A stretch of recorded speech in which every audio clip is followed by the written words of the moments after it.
Hey, what's up, guys? Welcome to Evolution Now, number 30. This episode is brought to you by Golden Rock Media, a digital marketing agency specializing in revenue-generating content. I'm your host, JJ Wolf, alongside Damien Chinappi. Our guest today is a maverick whose experience includes process management for high-traffic espresso bars, developing a chic Mexican mezcal imports company, as well as being class president in his college days. He's a barista by day and a cryptocurrency and blockchain enthusiast by night. It's our pleasure to welcome to the Evolution Now project the uncommon cowboy himself, Alec Devon. Wow. Amazing. What a way to start. Nate, cool. JJ Wolf, Damien, thank you. This is a good time. Glad to have you, Alec. Yeah, this is cool. All the way from Worcester, you said? Worcester. Yes, sir. Worcester. What's it like in Worcester today? It looks like Freddy Krueger weather. It's like overcast, rainy, like 55 degrees. That's the only way to describe it. It's weird. It's like a horror movie out there. Kind of cool though.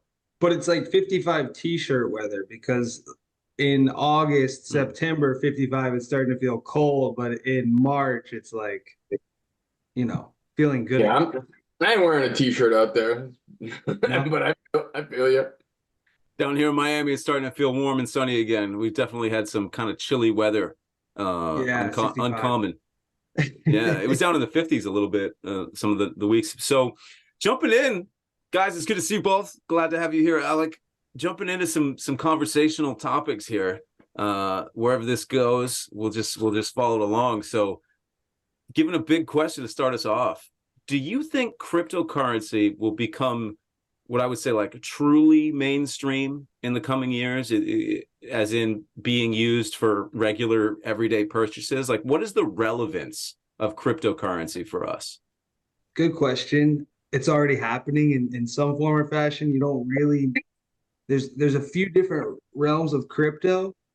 You've got the cryptos, you've got the central bank digital currencies, got things that are digital assets. You've got some things that are stable coins, which are linked to already, existing fiat currencies. So some of these things are already there. They're not going away. I don't even think the question is it gonna be mainstream? It's more like, what's it gonna look like? Because right now, I think it's already happening. Think of how often you don't touch the money that you have. It's just moved kind of in and out. And what crypto is doing is it's making it more peer-to-peer, which is cool because you can sell things kind of without a middleman, which takes fees in different forms of taxes and handling fees. Think of someone like Western Union, who's been moving money for hundreds of years. How, if you want to send $100 to your friend in Ecuador, it's going to cost you. Or if I want to send you $100 with Western Union, Damien up in Worcester, it's going to cost me, $7 or something. I don't know the exact number, but it's going to cost me money, and you got to go to the store and get it. What cryptocurrency does is it allows us, because we do live in a digital age, to make more light of our own resources, quicker, more efficient, without interruption. I don't know if you've ever wired money somewhere, but that is a taxing process. It takes someone 3-4 business days and a significant amount of money just to move your own money. So we have computers, we have these awesome things with cell phones, and the digital money is just kind of necessary. It's already happening. So yeah, it's gonna be here. It's here. But what it looks like, I think, is what's exciting. Well, you guys, but I miss just having money, like paper money, which the other day I got paid in paper money. I had to break a Hunsky. And it was just nice to like reach my pocket and not have my card, like my debit card, credit card. And I just paid with cash, and I was like, yeah. Like back in the day, the Rat Pack of the 1950s when they were in Vegas, just smoking cigarettes everywhere and just throwing down Hunskies. Now it's just you pick up your phone and then, yeah, I don't know. I don't know if it's I don't know if it's better. What do you think, JJ? Yeah, better or worse. I mean, there's a meme that's been going around on Facebook a lot, which is like, if I pay a barber with a $50 bill and then he buys his groceries with a $50 bill, and then that grocer then pays for an oil change with that $50 bill, it remains a $50 bill. When we use our credit cards, every time there's a transaction, there is a merchant processing fee, commonly around 3%. And so that means that $50 bill, every time it's spent, it's losing 3%, losing 3%, losing 3% to the banks, the currency channels, if you will, and they're taking. So it's this system where if the money is being passed through merchant processors and through banks and through taxes, the money is being pulled out of the people to the point where that 50 actually becomes, it can, gets down to basically zero. And so the idea of being able to use cash is the idea of being able to use money in a whole form without a middleman. This is, in and of itself, is a very deep conversation, because our money isn't backed by gold anymore, because it used to mean something. And so I actually wanted to pass the mic back to Alec, because Alec, when you were talking about crypto becoming like mainstream with the question I asked you, you mentioned fiat currency. I wonder if, just for our listeners, because this is a pretty interesting topic, a lot of people know and a lot of people don't know, how would you describe what fiat currency means in simple terms? Paper money, having it's kind of a sovereignty thing. Nations have their own fiat currency that represent themselves, that they are able to then leverage based on the different, whether it be commodities or technologies, things that they produce. They want to then have it traded in their local currency, their fiat currency, because it adds value to it. One thing that makes our dollar valuable is us. Like, we are living, breathing assets of the United States, and the U.S. uses a dollar, and we make that valuable. Also, it's been used to trade a bunch of other commodities somewhat forcibly. With the OPEC, we had deals with the Sauds about trading in dollars, oil for dollars, so that all the oil that they would trade would be in dollars, and that helps us. That helps us regulate the price. It helps them because our currency is valuable, and then they can go spend it elsewhere in the world. Our exchange rate is really good. So yeah, fiat. Sorry, paper currency. Yeah. No, cool. I'm tuning in with what we're talking about as this live discussion is evolving. I was thinking that kind of the major topic of this episode was cryptocurrency, and discussing this right now, I'm realizing it's impossible to talk about cryptocurrency without talking about money itself. And so that is kind of the basis of this conversation as well. I just did a quick Google search, and the Wikipedia short paragraph that pops up, I'm just going to read a couple sentences. Fiat money. Fiat money is a type of currency that is not backed by a precious metal such as gold or silver. It is typically designated by the issuing government to be legal tender and is authorized by government regulation. Since the end of the Bretton Woods system in 1971, the major currencies in the world are fiat money. Fiat money generally does not have intrinsic value and does not have use value, but it is, extrapolating more, it is legal tender, so it's what we use. I love to talk about money as, and this might sound a little like woo-woo, but money is energy, and it basically, when we exchange between people, goods, services, whatever it may be, that's when the energy is created. It's an agreement, and it's apples for avocados, or it's this trade, and then we've come up with, back in the day we used silver, gold coins, whatever it was, to create an intermediary, this currency that we could then trade, and it would have some kind of relative value. Like, if you've got 10 ounces of gold, how much is that in oil? How much is that in wood? How much is that in beef or beans or anything like that? So Moving us along, I think, Damien, you get the blueprint up? Hey guys, hope you're enjoying this episode of the Evolution Now project. These days, every business needs to have a solid online presence, and it's a good idea to work with an agency that knows how to harness the power of social media and content creation. This episode is sponsored by Golden Rock Media, a digital marketing agency specializing in revenue-generating content. They provide social media marketing solutions designed to harmonize with your business goals to bring you the results you're after. If you want more customers and more leads, Golden Rock Media can help you to develop a content strategy that will bring your business to the next level. Golden Rock Media helps businesses by producing scripted content, ad campaigns, live event video capture, as well as online courses. Find out more in the show notes here in the description or at goldenrockmedia.com. If you mention Evolution Now Project, you can sign up with them for a free 30-minute marketing consultation. Now back to the Evolution Now project. Yeah. So I think it's overall, I mean, there's a lot of questions I could ask to you, Alec, about some of these terms. So with cryptocurrency, I think the ease of transaction, the being able to go person to person without an intermediary, that's without a middleman, that seems to be one of the biggest benefits of being able to move the funds in that way.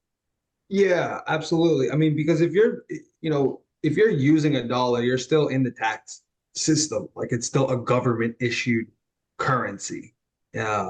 Another word for fiat is they call it funny money, but that's why it's paper. It's like you're just agreeing to the terms that this is something. And it's not backed by anything. The cool thing, at least other than speed, is the peer-to-peer. You're operating outside of a government, agency. The funny thing is, so what I guess what's good about that is that I can go, it's a global world. I can go and send you money in any country in any world, and you can essentially exchange it. Then, unfortunately, still exchange it for your fiat currency of the nation that you're in. There are quite a few places that allow different purchases with different cryptocurrencies. So it is being integrated. And the other thing is that, you don't have to wait and someone's not holding your money. You can be your own bank. You were mentioning the credit system earlier, which is not quite the same. You were saying that, like, when you're using a credit card, they take a transaction fee, which is totally true. They do. And that's kind of equivalent in the crypto world of like a gas fee, exchanging money. But with some of these really good coins, like there's an XRP token that has very low friction. There's Solana. A lot of their trades on the Solana network are extremely low friction. So the rate to send money is like instantly is less than a penny. Like, can you expand on what low friction means and what the gas fee it means in relation to moving your cryptocurrency coins? Yeah. So like what I mean by that is the time that it takes and the cost that it takes. As we were kind of going back to Western Union, or we all know Cash App or Venmo, that whenever you keep the money in the ecosystem, you can spend it immediately. I think I asked you recently, do you have a Venmo card? Because I was curious about where that card works. I've seen it at a number of cafes and restaurants and things where I think I've seen that they'll take the Venmo card. Maybe it's gas stations. I don't know exactly where I've seen it, but I know that Venmo offers a card and it swipes like a debit card. But if you want to actually put that money on your card, you can either do it in 2 to 3 days, or you can pay an instant transfer fee. That's the friction and the time that I'm talking about, those 2 to 3 days that you're waiting, or that, $5 to $7 or whatever it is that you're paying for the money to be transferred immediately. Or however, I forget, they have a maximum, I think. Venmo pays more, or you pay Venmo more for the more money you're moving. For what reason is that? That's the friction. And they make a ton of money off of that, like billions and billions of dollars, hundreds of billions of dollars. Maybe not Venmo specifically, but banks, money transfer companies. It's a very profitable game, the movement of money. Indeed. And obviously, there's a lot of positives that you just stated about cryptocurrency. Although the one negative is it's really hard to sniff drugs with cryptocurrency. Just kidding. We don't advocate any kind of drug use on the Evolution Now project. That being said, let's move right on to the next question. So, Alec, you've lived in quite a few places. How did your upbringing make you the person that you are today? And how has living in different places shaped you into the man that you are today? Well, that's personal. I don't know. Yeah, I lived in a bunch. I think that the excitement of moving is kind of what's fueled it. I've always felt led to move to the next space. It's never been a wild chase or something that felt pushed or rushed. Very much guided or ordained, so to speak.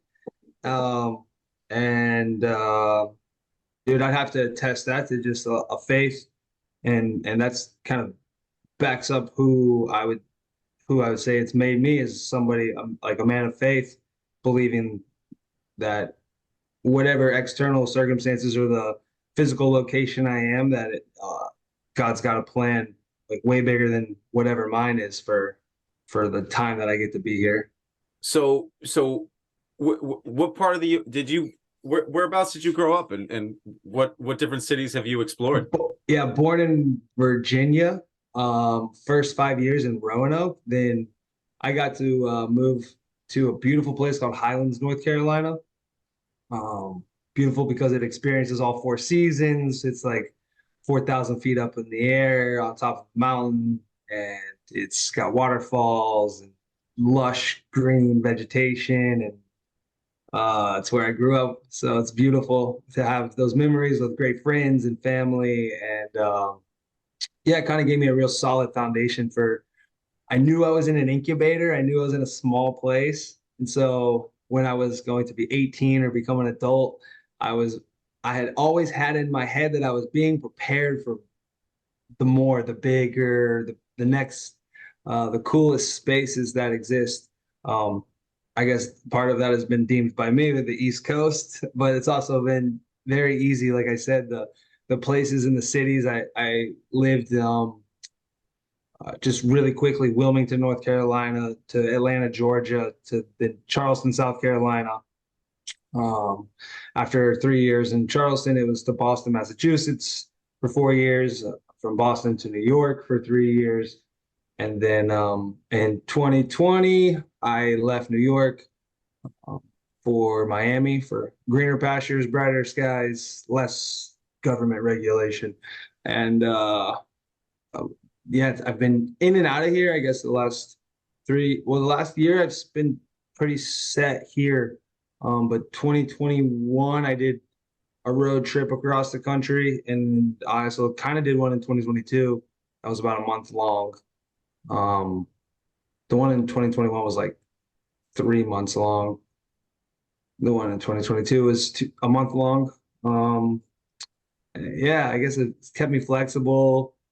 I feel safe and a sense of peace in moving from time to time. Nice to switch things up, experience different things. Would you say, so you mentioned a lot of different places, especially, the Southeast, born there, raised there.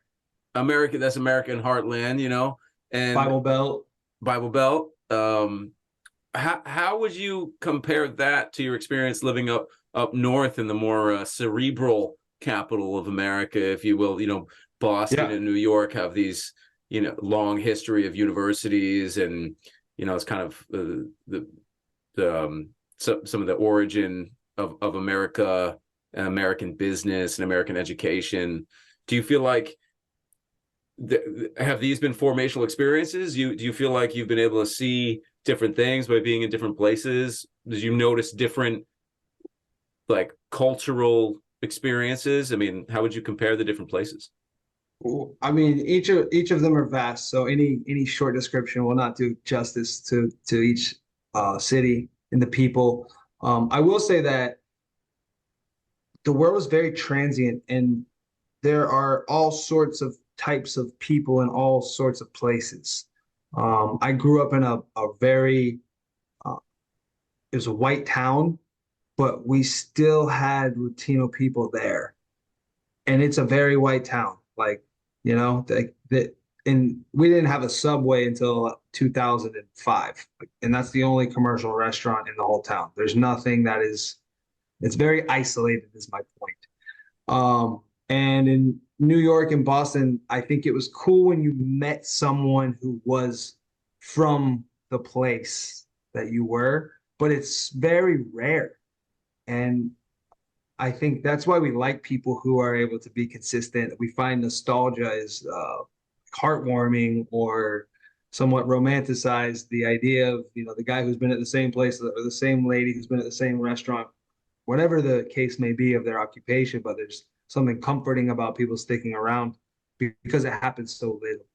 It's so rare, especially in big cities like that.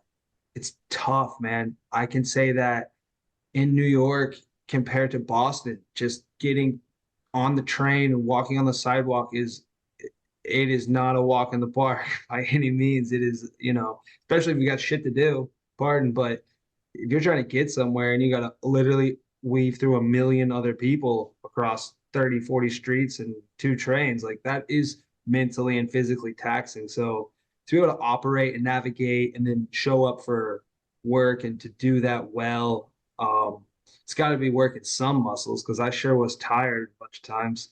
I can't imagine.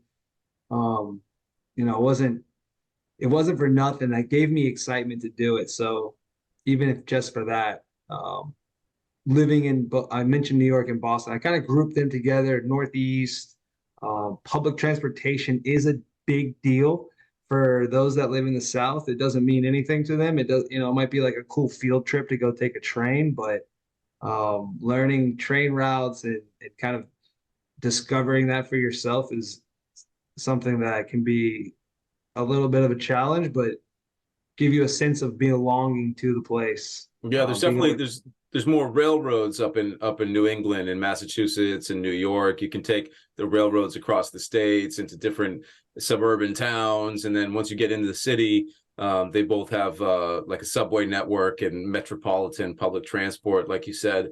So this is just kind of a topic that's interesting to me, just a brief touch on is, I'm from the Boston area and I spent a lot of time living in Boston, and I felt like the Boston subway, I'm like, oh yeah, I'm taking trains in the city. And then I visited New York, and it's a much different animal. It's like middle school and like the pros. Boston's got 4 lines, right? Blue, orange, green, red. See you later. You can count the silver line, but that's really a bus network. What do you think, Damien? You take the subway in Boston and New York? No, I don't go. I stay away from cities, man.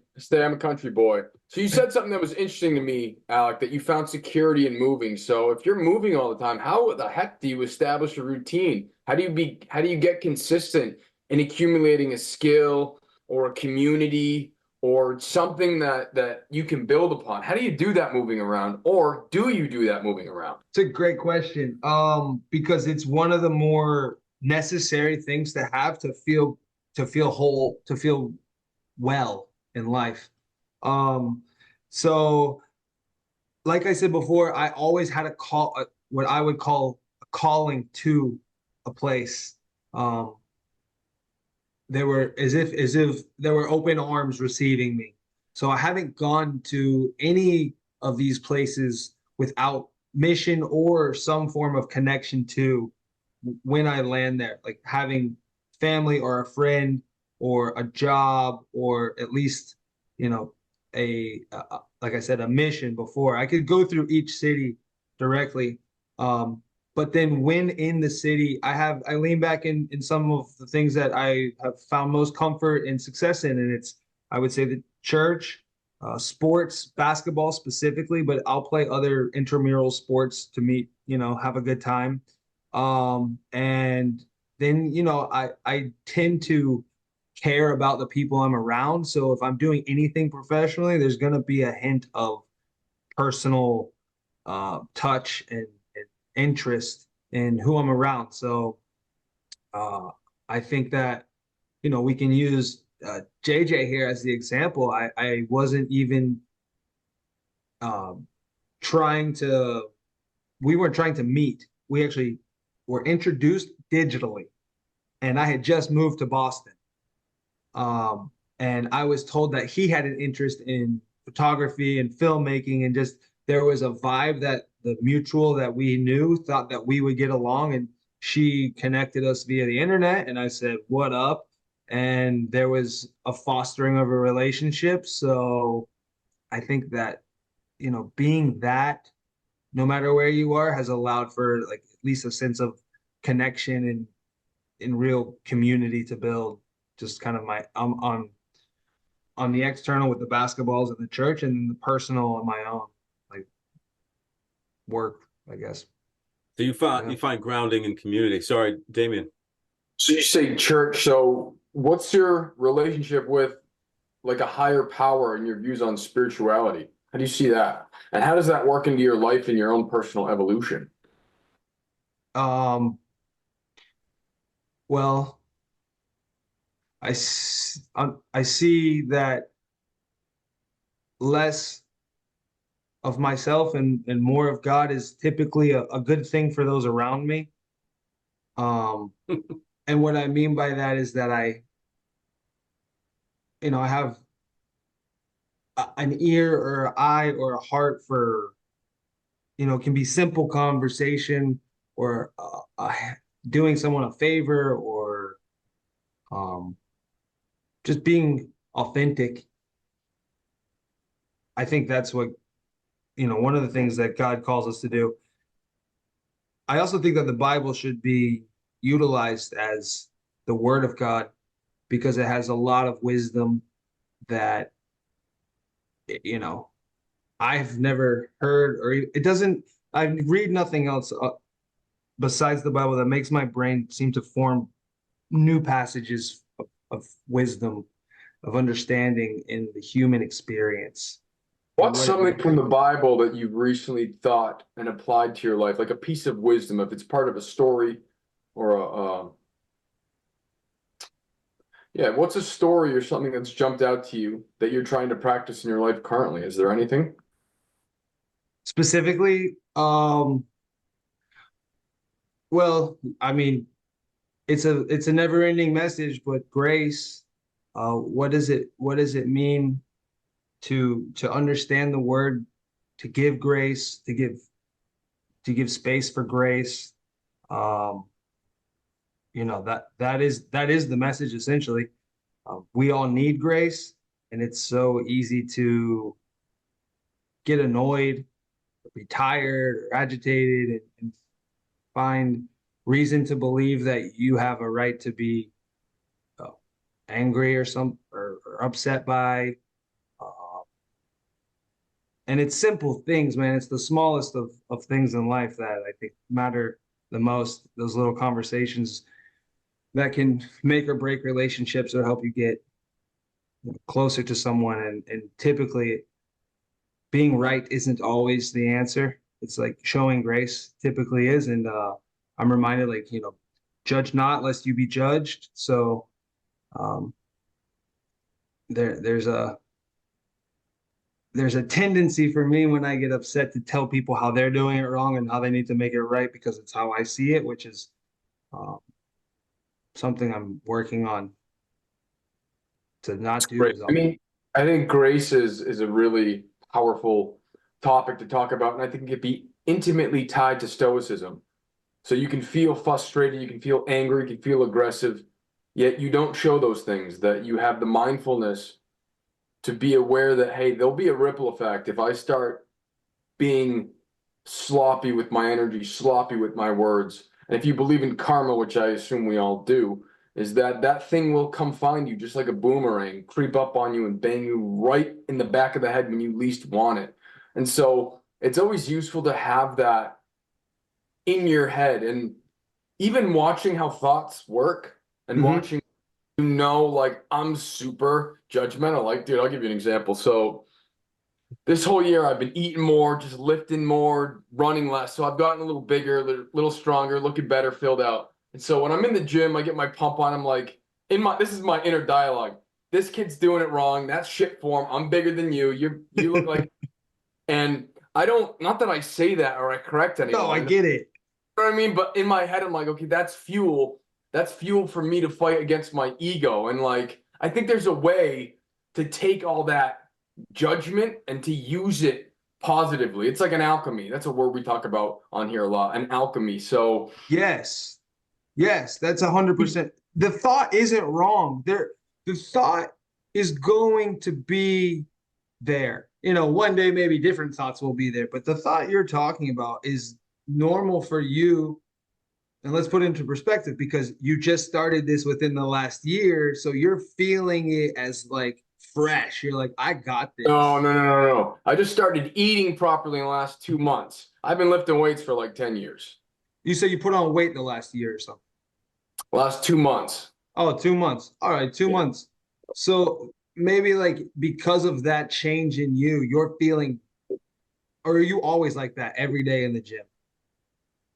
Some days it's a little louder than other days, but I'm saying like I spent 2023 prepping to play a drug addict, so I needed to look gaunt and really thin. And so now I'm like, I need to get big and strong. But it's energy. Like something JJ was saying, the transfer of money is energy. The transfer of speech through thought is energy. But if you don't transfer thoughts into language, you can kind of reorientate it into kind of like inner fuel.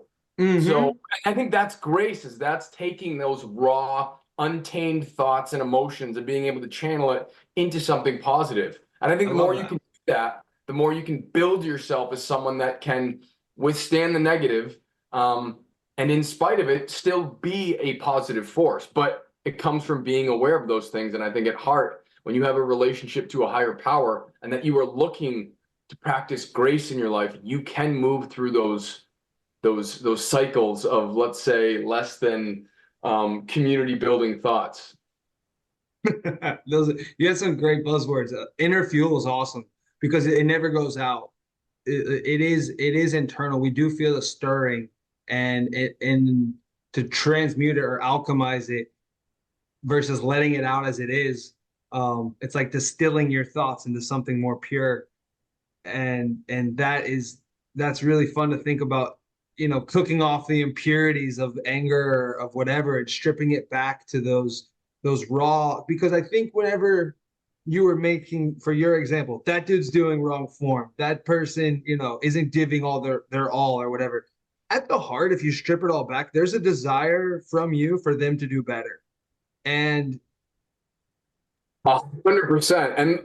And dude, that's really great that you picked up on that. And there is, because it's like, if you know how to hit your high gear and you know like the results of going through the pain of going real intense of something like a business or a project or a training session, you know how much better you feel on the opposite end. But it's not always appropriate to just go up to someone and be like, oh, you're doing it wrong. Yeah, well, also I think about, for me, the most practical is work. And I am a barista by day. So most of the time I'm working very closely to somebody, and my desire to do well is there.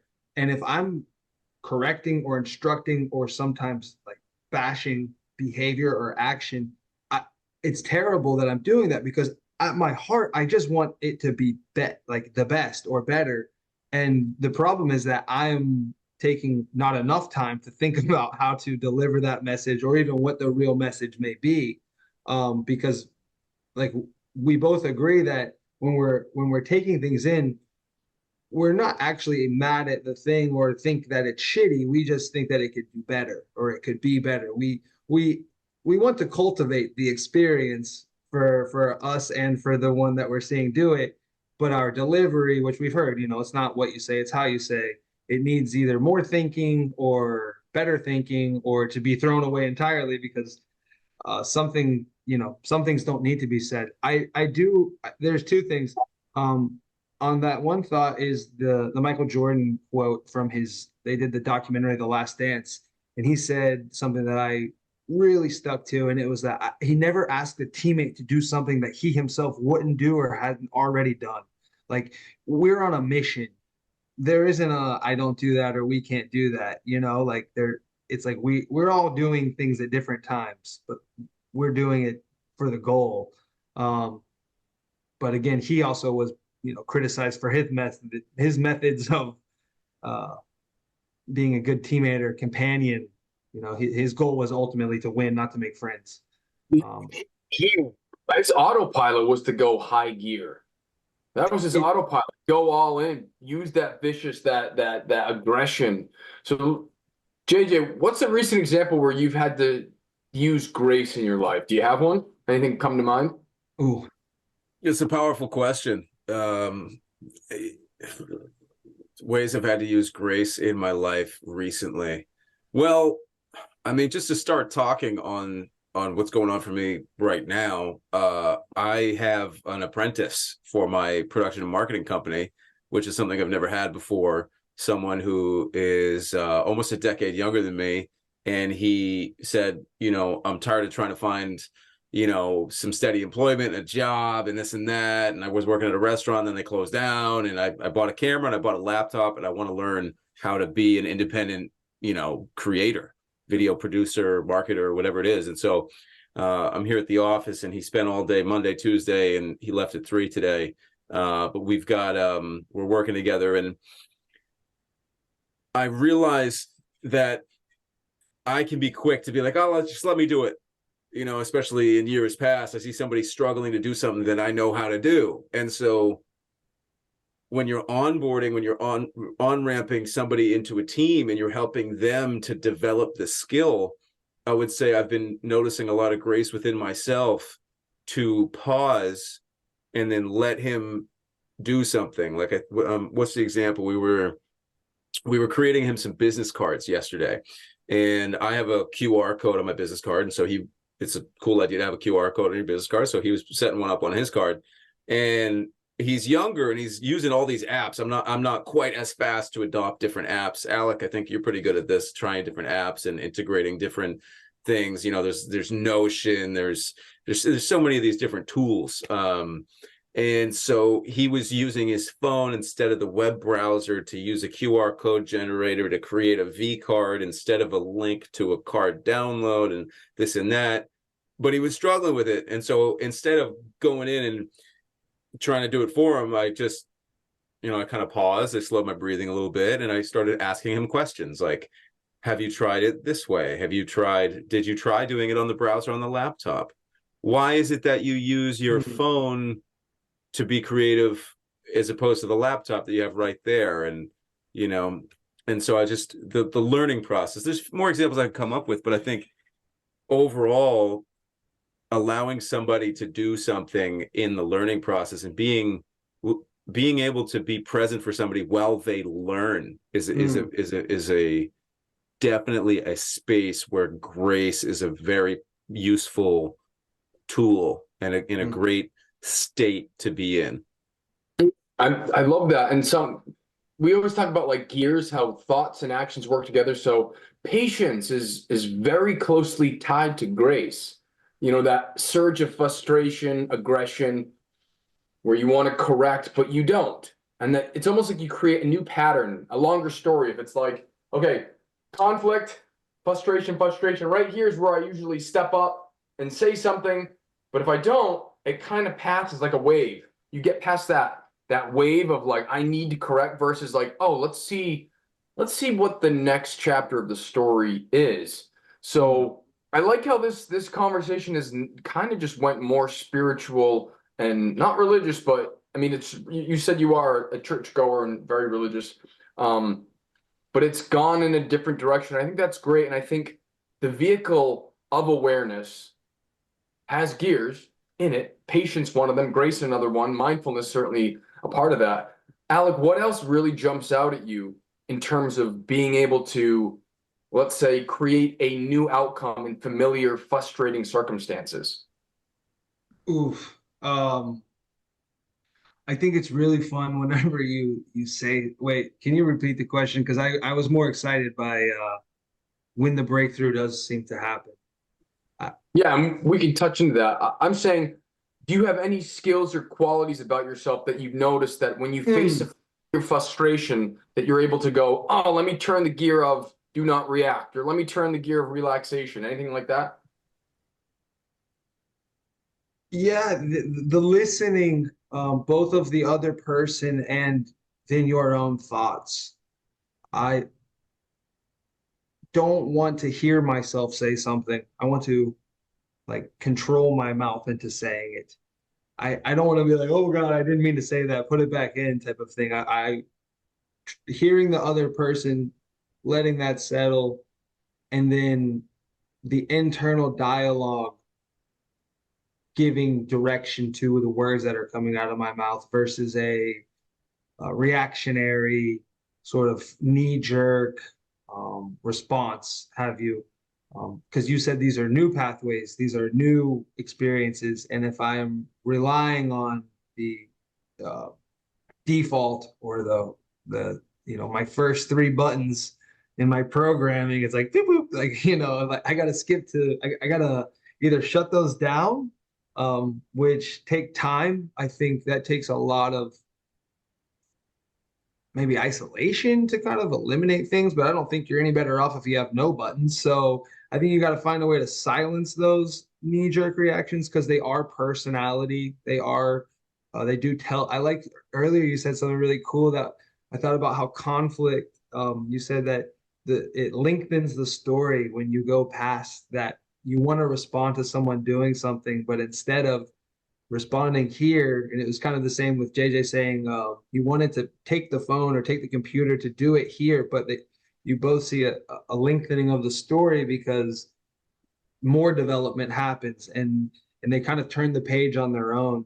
And whenever we are talking about helping someone and showing grace, I imagined somebody teaching their child or anybody teaching someone how to ride a bike because you're so excited for that person to have accomplished what they did, and that was because you gave the grace for them to fall down literally over and over and over and over, and you weren't you know exasperated, but you showed patience. You weren't judging them for not knowing how to ride a bike, just being Right. present and being graceful. Yeah. Speaking on that topic, just to shift gears a little bit in this conversation, Alec, I don't know if you identify much as a leader, but I would say that in many ways you are a leader. I've had the fortune of working with you on a few creative projects and feeling your leadership and discussion. And I know that you also you coached some sports a little bit, maybe back in the day. Mostly for brothers teams and things like that. And I also I use the term in your introduction, doing process management for high traffic espresso bars. I know that you helped a certain company expand their locations in Boston over a couple of years. And I also mentioned you told me that you had been voted class president back in your college days. Just wondering how these things kind of relate, with the grace, with leadership. How did you become class? I mean, that's a big thing, being class president, and then opening different locations for, if you'd like to talk on that a little bit. How do you think you've developed that spark of leadership? Well, I've never been afraid or shy. I do feel shyness and I do feel fear. I know what they are, but they don't overtake myself in this regard. Um, I think talking. I like to talk, so that's been instrumental in meeting people, and then caring for those people that I was talking to. I think that I'm authentic. Um, I don't stand for everything. I think that's part of being a leader is having definitive yeses and nos. There's a reality that not everything is good. And some things are non-negotiable. And I think sticking to some of who I am has been, instrumental in helping that. um, you know, being authentic, yeah, I think is the best thing that you can do. So being authentic and having those relationships, and I know that when I've seen you in the barista spot, I feel like you know hundreds of people by name. Oh, hey Sally, oh you got that mocha latte, you know, it's that kind of thing. And I think I could say it. So it was Cafe Nero. How many locations did you help them open in Boston? Like 12, 13 in the span of a few years. But that was cool because I was a part of a team. I was not like, you know, the one, so to speak. I had a good role, I had a great role, but they taught me a lot. They showed me a lot of grace because I was pretty young. Also, I loving people. There's a genuine, like, I think people are cool. I think they like to laugh. I like to laugh. Serving people is easy when you're working at a place that you serve people, and then you just add a little effort and care. It can really change people's day. And I think that having maybe been an only child for a moment, and then having been gifted with a new like step family and brothers and sisters, and being the oldest, has always given me a sense of protection or wanting to provide and show the way and to lead my little brother. So from the home life and given that opportunity to do so, it kind of just carried itself into sports. And maybe it was you know, the parents I had were awesome. The town that I grew up in was great. Yeah, man, it'd be crazy to think it's me because I didn't choose so many of those things. Mm, You know, that's mm, kind of why the reason for faith. It's right. because it's like So next question on my list here, because you've done so many different things, and I'd love to ask you if you feel called to tell us a little bit about your entrepreneurial journey with Sacrvm Mezcal. What was the toughest part of getting off the ground? What was that process like? What happened? yeah, the toughest part is And what is it? yeah, so mezcal. Well, how about mezcal? Mezcal is a agave spirit. Started It's the oldest spirit in the Americas because you can be from America, you can be American, and you can be in Central America, South America, or North America. So my eyes were open to that idea through mezcal because of the spirit. Being asked very casually by the father of a man who had started a mezcal brand, to help his son import it to the U.S. JJ knows this man. He was actually a roommate of this man named Raphael. Um, Really cool guy. He was about 60, 58 or 59 when we met, and we had met very serendipitously a few times. And the third time I met this guy, I was actually moving JJ into a house, and he and I were talking. That's a theme. And the guy, Rafa, comes to the edge of the balcony and says my name, and I turn around and I couldn't. It was the Rafa. We had met another time in a kitchen because we were helping out. I was asked to help out a co-op, which is a big thing up there, owner operator places, and he happened to be there that night.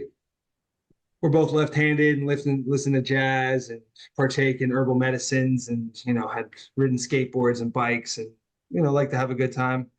And so when I met him for the third time, moving JJ into a house, he uh, kind of shared a little more about not liking his job, and I eventually a couple weeks later got him a job at Cafe Nero, and for 6 months or so we became pretty close. He went home to Mexico, came back with 2 bottles of this mezcal that his son had started a brand with 2 other men, and uh, he needed help to import it to the U.S. and he asked me to do it, so I Googled it. This is like April 2015, and started working on getting an import license. I met somebody who met a couple of somebodies who partnered up with me and became pretty instrumental in the launch as well. So I wasn't doing it solo.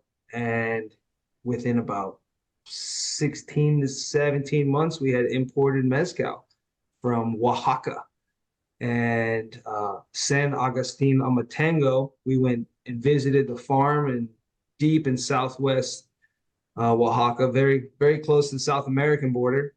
And we're, experiencing things I never thought I would. And, I didn't even know what mezcal was before I was asked to import it. But I started researching it. I fell in love with the mystique, the mysticism around the spirit, the cleanliness, the purity, the fact that it hadn't been over industrialized. It was very organic, homegrown. It didn't compromise for anything. The plants take anywhere from like 12 to 15 years to mature in the ground. And, they take another 90 days from cultivating it out of the ground to distillation, through the fermentation process and the distillation process.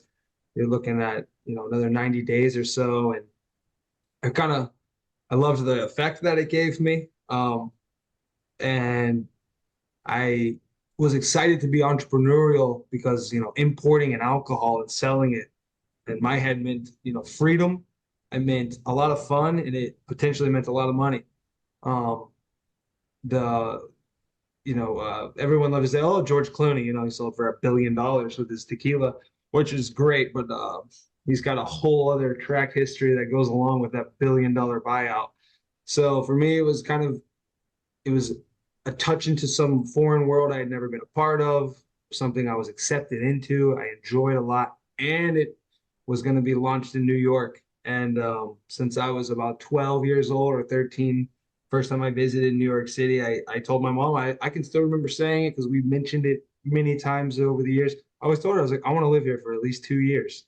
And I had done my 4 years in Boston, and like 2.5 years in, I had gotten the opportunity to hear about the mezcal, and I started working on the project, and it took about 1.5 years to get it into the country. And in that 1.5 years, I found my way into New York. So it kind of tied very cohesively. And, I could tell you, day 1, day 2, day 3, or year 1, year 2, year 3 are all very different. Cool, man. I mean, there's so much to it. Yeah, from the authentic connection to these agave farmers, if you will, in Oaxaca, who've been brewing this thing and probably for multiple generations, and then figuring out how to create even a small commercial operation to legally create a company and to do imports to sell it more broadly. And I know when you moved to New York, you developed the company, you got a business partner, and you guys started to connect with some, you were walking the town, going into different bars and meeting bar owners and managers and figuring out how to do that. But that may be a conversation to continue on the next time that we have you on the show. We're approaching the end of our hour, and I'd love to just kind of bring this around back to our initial discussion. And it sounds like you had mentioned a few different things that were exciting about getting entrepreneurial. You mentioned freedom and a few things, and then you mentioned money. Everybody is making a living somehow, right? And that's where this cryptocurrency thing comes back into the discussion. Is how does it help us to stabilize our own financial security and to help us be able to achieve our dreams? I have a few other questions that I didn't even get to at the beginning of the episode, which is, we covered, like, what is a cryptocurrency? We didn't really discuss like what is blockchain. We didn't discuss, what is a wallet, what is a DEX, and why coins work on different networks. I don't know if we want to kind of get back into that a little bit as we round out the hour. Is what is blockchain and what is an exchange and a wallet, and how do people actually use cryptocurrency for those out there that aren't yet? Yeah, that's a fun topic. Never ending.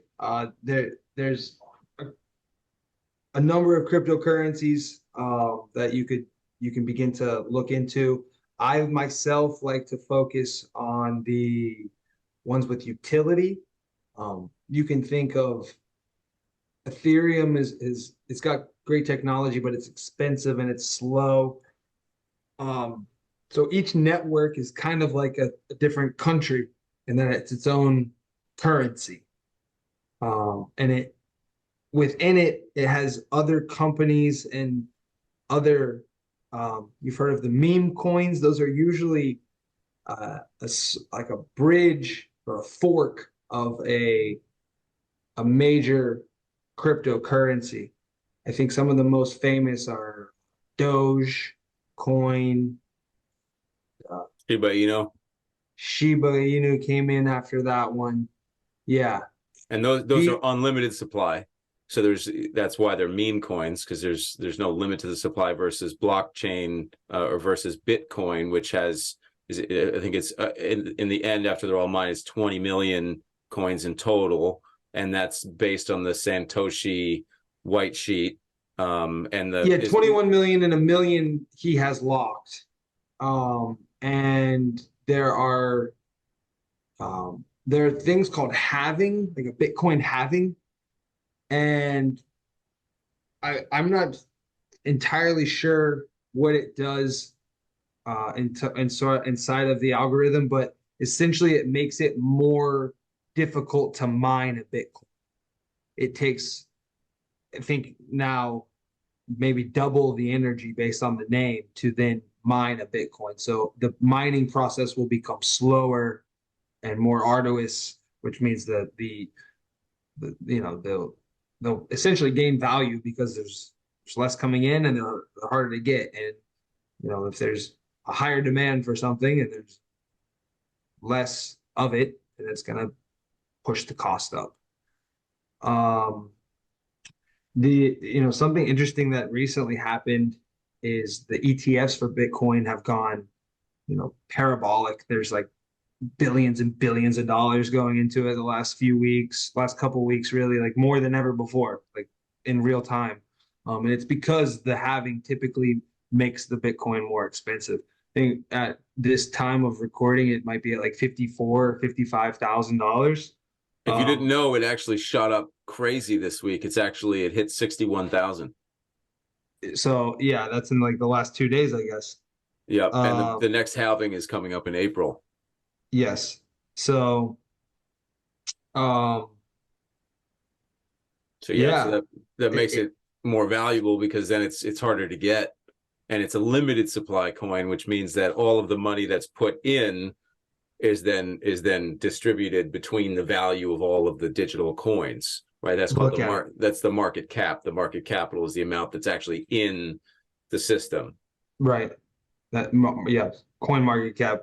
Yeah, I see this is up 7% just today. So it was at 56 yesterday, and it's at 60, almost 61 today. That's pretty crazy to think about. If you had 10,000 in, that means you just made 700 in a day. Yeah, and in 20, I think we're past the point of questioning it. Like, there's no way that you've been around the last 10 years and you're just like, well, maybe it'll be there. I don't know. Like, it has stabilized. It's fallen down and it has stabilized and now recovered, and it's only like 8%, 5% off of its all-time high a couple years ago at like 69K. So, it's not I guess those people who were saying, like Kathy Wood from ARK Investment, she was saying it's going to hit like $1 million a coin. Like, with slow incremental growth, it looks like that's 100% it. Now, it's a store of value. That is not something to be. It's something to hold and they can leverage on. It's like having an asset. It is not a currency to be exchanged. You don't pay for things with it. It costs too much. It's too slow. It doesn't make sense to use Bitcoin, but it set a foundation for the world that blockchain and cryptocurrency are here to stay. It can hold value. It can be trusted. It is secure. It is only makes sense to move into the digital world it introduced a system, You're not still driving with a 1950s or 1920s car, which is like the last time they updated the financial system. It's really old. Antiquated is the word. Damien, any last thoughts on cryptocurrency as we close out this 30th episode? I'm a simple man. I like Whole Foods. I like training hard. I like peace and quiet. I stay away from technology other than podcasts. But hey, if you have success with Bitcoin and crypto, more power to you. Thank you, Awesome. Damien. Awesome. Well, we'll have to dive in deeper because my brain is still lit up and very curious about blockchain because I don't know enough about it, what it is, but I know that it's a way to have, you know, the how do you what's the simple way to describe what blockchain is in simple way if you have it? Distributed ledger, it is a interconnected value, like a receipt almost. It's live. It can't be fudged with the numbers. Like, who was it? Was it the Fed or somebody right before 9/11 lost like $3 trillion or something crazy? It's like, what do you mean you lost Oops. it? What do you like what? Totally. You Oh can't just man. send planes of cash around the world and like, you know, these senators who are like blockchain or crypto is used to do the worst crimes in the world. It's like, no, ma'am, the US dollar is used to do the worst crimes in the world. Like, Oh, that's a bold statement for the end of this episode. Well, hey guys, this has been it's been a real pleasure having you on the show, Alec. And Damien, we got another one of the books, episode 30 here. To our audience out there, thank you for watching and hope you enjoy this. And remember to like, follow, subscribe, share with your friends. Once again, this episode is brought to you by Golden Rock Media, a digital marketing agency specializing in revenue generating content. You can find out more about them in our show notes and on our website and stuff like that. Damien, any final word? You know, it's cool to see where these conversations start and where they kind of go, where they evolve to. And this one was certainly no exception to that, where we had a plan that kind of took off in a weird spiritual higher power thing. And then we came back to crypto. So it was a pleasure having you on, Alec. And thank you for sharing with us some of your story and some of your experience and expertise in the crazy world of cryptocurrency. Damien, it was a pleasure to meet you. I hope one day we actually get to see each other in person. That'd be really cool. I think any friend of Nate has usually been a good friend of mine. And yeah, I think thanks for sharing the time, man. I really appreciate the way you asked questions and listened and took the time to do this. Congratulations on number 30. That's pretty awesome. To you too, JJ. That's what's up. And yeah, dude. Guys, thank you. Thank you so much. All right. Well, I think you gave them a little Easter egg at the beginning of the episode. Yeah, there's a few things. We might set you up with some links and some more information because you're a powerful dude with some good offerings, man. So, all right, you evolutionaries out there, thanks for watching, and as usual, keep growing.